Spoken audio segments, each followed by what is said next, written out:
भी आ जाता है और कई बार इसके अलग अलग अंक भी आते हैं। दिसंबर जनवरी का संयुक्त अंक था और हम इस पत्रिका के सार के रूप में कई सारे क्वेश्चंस आप लोगों के लिए लेकर आए हैं। जनवरी से स्टार्ट करूंगा, अगस्त तक चलूंगा। हाँ, सभी को खूब सारा आशीर्वाद, आप लोग विश किए जा रहे हो, बड़े बच्चे क्लास के बाद में कर देना, ठीक है। तो सूजस 1 घंटे में खत्म करूंगा। यहाँ पर जनवरी से स्टार्ट कर रहा हूं, जनवरी की सूजस की पत्रिका। पहला प्रश्न, कुछ चर्चित गांव जो सुर्खियों में थे। सर आपने खाना खा लिया? नहीं भाई, थोड़ा सा दूध वगैरह पी करके आया हूं। खाना वाना खाते तो फिर वो पढ़ा नहीं सकते। रात को थोड़ा सा दाल चावल या दूध पी लेता हूं, उससे ज्यादा कुछ नहीं, ठीक है। पढ़ाई करनी है तो फिर पेट खाली रहना चाहिए, ठीक है। ओके, आ जाओ। अब कोई बोलेगा नहीं, बातचीत नहीं करेगा, नॉन स्टॉप चलेंगे लगातार। 2000 बच्चे जुड़ चुके हैं लाइव। एक बार व्हाट्सएप स्टेटस लगा दीजिए ताकि सारे साथी आ जाए। सुर्खियों में था रामेर गांव तालाब। ये करंट अफेयर्स जो सामान्य करंट अफेयर्स है उसमें नहीं था। ये वो करंट अफेयर्स है जो कहीं घूम फिर करके सर कहां से पूछ लिया, वो सूजस से ही आता है। रामेर तालाब गांव, जो रामेर गांव तालाब जो है, रामेर, देखो नाम बड़ा प्यारा है, रामेर तालाब गांव, वो राजस्व गांव का दर्जा दिया गया। अब देखो चर्चा में रहे गांव क्या, यह बड़ा अच्छा प्रश्न बनता है। तो रामेर तालाब गांव जो चर्चा में रहा था, ये आपके कौन से जिले के अंदर स्थित है, ये पूछा है। तो राजस्व गांव का इसको दर्जा मिलता है, ये प्रतापगढ़ जिले में स्थित है। अब राजस्व गांव के तहत इसे क्या फायदा होगा कि सरकारी योजनाओं का लाभ सीधा सीधा इसको पहुंचाया जाएगा। तो सीधा लाभ इसको पहुंचेगा। रामेर तालाब गांव आपका कहां पर, प्रतापगढ़ जिले में स्थित हो जाता है। अगला देखिएगा यहां पर, सीनियर राष्ट्रीय जूडो प्रतियोगिता। राष्ट्रीय जूडो प्रतियोगिता जो कि जनवरी में नई दिल्ली के अंदर आयोजित की गई थी, उसमें ओवरऑल ट्रॉफी पर किस राज्य ने पहली बार कब्जा किया है? देखो जूडो की ट्रॉफी पर सबसे पहली बार यहां पर कब्जा है वो राजस्थान स्टेट ने किया। बहुत प्यारा क्वेश्चन है और मुझे लगता है ये क्वेश्चन आएगा एग्जाम के अंदर, आपसे निश्चित रूप से पूछा जाएगा।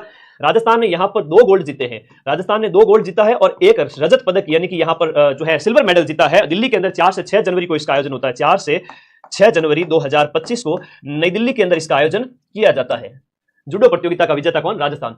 सीनियर राष्ट्रीय जूडो प्रतियोगिता के अंदर राजस्थान के लिए जो गोल्ड मेडल लेकर आई है वो बेटी है आपकी कौन सी? मोनिका चौधरी। तो मोनिका का नाम याद रखना, मोनिका चौधरी आपके गोल्ड मेडलिस्ट बनी है इस इवेंट के अंदर, जूडो प्रतियोगिता के अंदर। मोनिका का गोल्ड मेडल पक्का याद रखिएगा। अगला प्रश्न देखिएगा नेक्स्ट, भारत सोलर एक्सपो 2025 का जो 4th एडिशन है वो कहां आयोजित किया गया? भारत सोलर एक्सपो का 4था एडिशन आपका सीतापुरा जयपुर के अंदर आयोजित किया गया। भारत सोलर एक्सपो की हम बात करेंगे। भारत सोलर एक्सपो आपके जिसका उद्घाटन ओम बिरला जो कि आपकी लोकसभा के स्पीकर है उनके द्वारा किया गया। लोकसभा स्पीकर ओम बिरला के द्वारा इसका उद्घाटन किया गया। तो ओम बिरला द्वारा इसका उद्घाटन किया गया और यह आपका कहां आयोजित किया गया? जयपुर के अंदर 17 से 19 जनवरी को, 17 से 19 जनवरी को आयोजित किया गया 2025 के अंदर।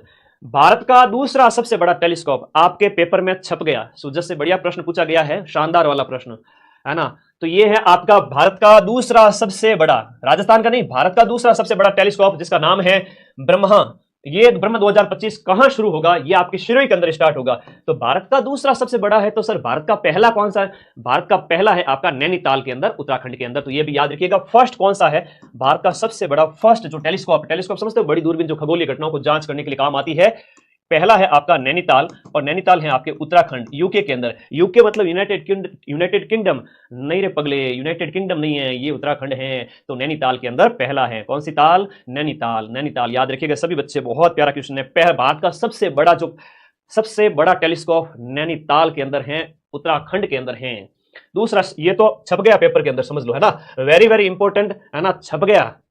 आगे देखो, 1 से लेकर 31 जनवरी तक संचालित राष्ट्रीय सड़क सुरक्षा का जो महीना है। अब पहला प्रश्न तो यह बन गया कि राष्ट्रीय सड़क सुरक्षा महीना कब मनाया गया? राष्ट्रीय सड़क सुरक्षा महीना है वो आपके कब मनाया गया था? जनवरी के महीने में, है ना, जनवरी के महीने में मनाया गया। और इसकी जो थीम आपसे पूछी गई है बहुत इंपॉर्टेंट है। थीम को मोटो भी कहते हैं, विषय भी कहते हैं, तो वो इसकी थीम होगी प्रवाह।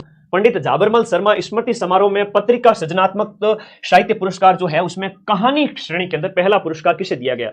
झाबरमल शर्मा स्मृति समारोह में पत्रिका सृजनात्मक साहित्य पुरस्कार के अंदर कहानी की कैटेगरी के अंदर किसे पुरस्कार मिलता है? ये आपको मिलता है, उमा जी को मिलता है। कहानी की कैटेगरी के अंदर उमा जी को मिलता है, याद रखिएगा। कहानी की कैटेगरी में उमा जी को मिलता है। कहानी है इनकी सपना कहानी है, याद रखिएगा, सपना कहानी, इसके लिए इनको मिलता है। आप हैं आपके जयपुर की। और हम बात करें कुलदीप सिंह भाटी की, कुलदीप सिंह भाटी, तो इनको कविता में पहला पुरस्कार मिलता है। कुलदीप सिंह भाटी के बारे में याद करिएगा। कुलदीप सिंह भाटी को कविता कैटेगरी के अंदर, कविता में फर्स्ट पुरस्कार, कविता की विधा के अंदर इनको पहला पुरस्कार मिलता है। एक संजय दुबे जी हैं, ये दुबे जी हैं, इनको दूसरा पुरस्कार मिलता है कहानी के अंदर, अंतिम संस्कार कहानी के लिए। अंतिम संस्कार कहानी के लिए आपको मिलता है सेकंड प्राइज, सेकंड अवार्ड मिलता है। सेकंड नंबर पर यह है, पहले नंबर पर सपना कहानी की लेखिका उमा है जो कि जयपुर की है। अगला है आपका UNCCD कॉप 16 की बात करें, कॉप 16 जो लैंड समिट है, कॉप 16 लैंड समिट का आयोजन कब और कहां किया गया? जिसमें बीकानेर के पर्यावरणविद, देखो नाम याद करना, बीकानेर के पर्यावरणविद, है नी, बीकानेर के एक पर्यावरणविद हैं, नाम है इनका श्याम सुंदर जियाणी। श्याम सुंदर जियाणी को प्रतिनिधि के रूप में कहां आमंत्रित किया गया? बड़ा अच्छा प्रश्न पूछा गया है ना। ऐसे प्रश्न सामान्य करंट अफेयर्स में नहीं मिलते, है ना। ऐसी क्लास रोज नहीं आती यूट्यूब पर, ऐसी क्लास महीनों में एक बार आती है, ठीक है। ऐसी क्लास महीनों में एक बार आती है। तो पूछा गया प्रश्न है कि सुंदर, देखो श्याम सुंदर जियाणी को याद रखना, बीकानेर के आपके बीकानेर के जो पर्यावरणविद है, इनको यहां पर आमंत्रित किया गया है रियाद, जो है खाड़ी देशों के अंदर रियाद 2024, इसके लिए आमंत्रित किया गया था, रियाद 2024 के लिए। श्याम सुंदर नाम याद रख लेना, श्याम सुंदर नाम याद रहेगा सभी को, श्याम सुंदर याद के नाम। राजस्थान के कौन से खिलाड़ी को अर्जुन पुरस्कार 2024 देने की घोषणा की गई थी? अर्जुन पुरस्कार 2024 देने की घोषणा मोना अग्रवाल को की गई थी। किसको? मोना अग्रवाल। मोना अग्रवाल की हम बात करें तो कहां की है? मोना अग्रवाल का जिला कौन सा है? कमेंट करो फटाफट। मोना अग्रवाल की हम बात करें तो मोना अग्रवाल है शूटर है ना, SH1 कैटेगरी की शूटर है। तो मोना अग्रवाल शूटर यानी निशानेबाज है, इन्हें अर्जुन पुरस्कार देने की घोषणा की गई थी। पैरा निशानेबाज होगी, है ना, पैरा शूटर कह सकते हैं इन्हें, पैरा शूटर है। और जिला इनका कौन सा हो जाता है? शेखावाटी का या फिर जयपुर, बताओ दोनों में से एक। सीकर की है बिल्कुल, मोना अग्रवाल सीकर। अब कई बार होता है जैसे बतुल बेगम नागौर में जन्म है, जयपुर में निवासी है, तो बच्चे कई बार कंफ्यूज होकर मुझे पूछते हैं कि सर बतुल बेगम का हम नागौर करें या जयपुर करें? तो भाई वर्तमान में जिनका जो निवास है, अब बचपन में जहां पैदा हो गए उसके बाद से परवरिश पूरी जयपुर में हुई तो जयपुर होगा, ठीक है। तो इनका यहां पर आप लोगों को सीकर याद रखना है, ठीक है, सीकर याद रखना है, ओके, सीकर। नेक्स्ट देखिएगा, Rajasthan cooperative dairy federation, that is RCDF, है ना। अब देखो ज्यादातर तो राजधानी सेट होंगे जाकर के वही निवास, तो आ जाओ 2500 बच्चे आगे, वेरी गुड, शाबाश, बहुत प्रेम करते हो तुम लोग। Rajasthan cooperative dairy federation RCDF निम्न में से कौन से स्थान पर प्लांट स्थापित करेगा? लगभग 3-4 जगह हैं जहां पर RCDF है वो आपके प्लांट स्थापित करेगा। दिए में से आपका जो नाथद्वारा है वो राइट आंसर है। अब देखो सिंहाड़ का कई बार प्रश्न पूछ लिया जाता है, तो सिंहाड़ क्या है? नाथद्वारा का पुराना नाम, नाथद्वारा का पुराना नाम जो है वो आपको याद रखना है कि नाथद्वारा का पुराना नाम सिंहाड़ है। अब नाथद्वारा के साथ साथ हम बात करें तो नाथद्वारा के अलावा आपके बांसवाड़ा और भरतपुर में भी, भरतपुर और आपका बांसवाड़ा, भरतपुर और बांसवाड़ा में भी आपका स्थापित होगा। एक तो आपके नाथद्वारा में, और इसके अलावा भरतपुर और बांसवाड़ा में भी RCDF के द्वारा आपका एक प्लांट स्थापित किए जाएंगे। RCDF के द्वारा डेयरी प्रोसेसिंग प्लांट, क्या कहेंगे इनको? Dairy processing, dairy processing, dairy processing plant जो है वो स्थापित। विश्वविद्यालय कहां स्थापित किया जा रहा है? बहुत प्यारा प्रश्न, वेरी इंपोर्टेंट प्रश्न है कि विश्व का पहला धार्मिक और गौ विज्ञान आधारित जो केंद्र है वो आपका कहां स्थापित किया जा रहा है? ये नंदगांव शिरोई के अंदर स्थापित किया जा रहा है। नंदगांव शिरोई के अंदर, नंदगांव से नाम याद रह जाएगा कि एक गौ विज्ञान केंद्रित विश्वविद्यालय, धार्मिक और गौ विज्ञान केंद्रित विश्वविद्यालय, धार्मिक और गौ विज्ञान केंद्रित विश्वविद्यालय आपका नंदगांव के अंदर। राजस्थान के प्रदेश में युवा दिवस के अवसर पर, अब 11 हम बात करें 12 जनवरी को राष्ट्रीय युवा दिवस मनाया जाता है, उस अवसर पर यूथ आइकन अवार्ड है वो कितने लोगों को दिया गया? राजस्थान के 11 लोगों को यूथ आइकन अवार्ड दिया गया, 11 लोगों को यूथ आइकन अवार्ड दिया गया। ओके ओके, आगे आ जाओ, नेक्स्ट अगले प्रश्न में चले। नमो ड्रोन दीदी, अरे वाह बहुत बढ़िया, दीदी का नाम आ गया। दीदी कौन सी दीदी है? रितु मीणा। रितु मीणा है वो किस जिले की निवासी है? नमो ड्रोन दीदी, और राजस्थान की पहली नमो ड्रोन दीदी है, राजस्थान की पहली नमो ड्रोन दीदी जिनका संबंध मांगरोल बारा से है ना। तो मांगरोल बारा की निवासी है, बारा के मांगरोल की निवासी है, बारा के मांगरोल की निवासी। अब रात के 10 बज रहे थे, क्लास लेनी थी, फटाक से गया, नहा के आ गया, अब तुम्हारी क्लास ले ली, मूड एकदम फ्रेश हो गया, ठीक है। तो यूं पानी ऊपर डालते हैं बॉडी के तो अच्छा लगता है कि एकदम दिमाग फ्रेश हो जाता है। तुम भी पढ़ते पढ़ते ना कभी भी बोर हो जाओ ना, पढ़े नहीं आवे दिमाग में, उस समय ठंडे पानी से मुंह धो लिया करो, आंखें धो लिया करो, हो सके तो नहा लिया करो 2 बार, ठीक है, हो सके तो 2 बार नहा लिया करो, ठीक है, 2 बार नहा लिया करो।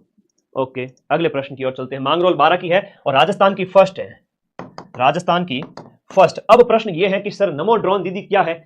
देखो सेल्फ हेल्प ग्रुप्स होते हैं, स्वयं सहायता समूह, महिला आधारित स्वयं सहायता समूह, याद रखिएगा, महिला आधारित स्वयं सहायता समूह, महिला आधारित जो सेल्फ हेल्प ग्रुप्स होते हैं महिलाओं के नेतृत्व वाले, जिसमें महिलाएं ही आपका ये काम करेगी और उसके माध्यम से जो है कृषि सेवाओं का विस्तार करना है, ड्रोन के माध्यम से ये सब इसके अंदर होगा, ठीक है। कृषि सेवाएं, ड्रोन के माध्यम से कृषि सेवाएं, चाहे वो खाद वगैरह इस तरह से, तो ड्रोन के माध्यम से कृषि सेवाएं, ये इसका आंसर हो गया, वेरी वेरी इंपॉर्टेंट। नेक्स्ट आगे बढ़े। ओके, अगला प्रश्न, भारत ने अपनी तीसरी पीढ़ी की स्वदेशी एंटी टैंक, भारत ने तीसरी पीढ़ी की 3rd जनरेशन की मेड इन इंडिया स्वदेशी एंटी टैंक गाइडेड मिसाइल, अब मिसाइल का नाम है नाग, अब इस नाग का हाल ही के अंदर परीक्षण किया गया। नाग का हाल ही में परीक्षण कहां पर किया गया? रे नाग का परीक्षण किया गया आपके पोखरण के अंदर। जैसलमेर की जो फायरिंग फील्ड रेंज है पोखरण, और कई बार दूसरी वाली भी आती है, बीकानेर वाली आती है, और यहाँ पर एक चांदन भी है और पोखरण भी है। तो ये आपके कहां पर है? जैसलमेर के अंदर है। और ये बड़ा अच्छा प्रश्न है, ठीक है। वैसे चांदीपुर है तो वो ओडिशा के अंदर है, ये पोखरण वाली चांदन वाली जैसलमेर के अंदर है, और एक बीकानेर वाली है, उसका नाम बताओ क्या है? जैसलमेर में 2000 मेगावाट सोलर प्रोजेक्ट के भूमि का आवंटन कौन से गांव में हुआ है? देखो जैसलमेर के बुडाना गांव की हम बात करें, जैसलमेर का बुडाना गांव, और जैसलमेर के इस बुडाना गांव जो कि सुर्खियों में था, सुजस में दिया हुआ शानदार प्रश्न था, उसमें से निकला हुआ मक्खन प्रश्न है। देसी घी है बालक, देसी घी है बालक, पूरा एकदम तंत्र तंत्र खोल दे पूरा बॉडी का। ये सुजस का कंटेंट है। महाजन फायरिंग फील्ड रेंज है वो बीकानेर की है। Very good. तो बुडाना गांव जो हाल ही में सुर्खियों में था, ये जैसलमेर में स्थित है, जहां पर 2000 मेगावाट का सोलर प्रोजेक्ट है, उसके लिए वो है जमीन अलॉटमेंट हुआ है। तो बुडाना गांव जैसलमेर, बुडा जैसलमेर, ठीक है। मांड प्रदेश किसका नाम है? जैसलमेर का प्राचीन नाम है मांड। मांड है वो आपका जैसलमेर का क्या है? पूर्व नाम है, प्राचीन नाम है। याद रखना, ये परीक्षाओं में कई बार पूछ लिया जाता है। जैसलमेर का प्राचीन नाम क्या है? मांड, ड से बुडाना, ड से बुडाना। याद रहेगा ना सबको? अगला प्रश्न देखिएगा नेक्स्ट।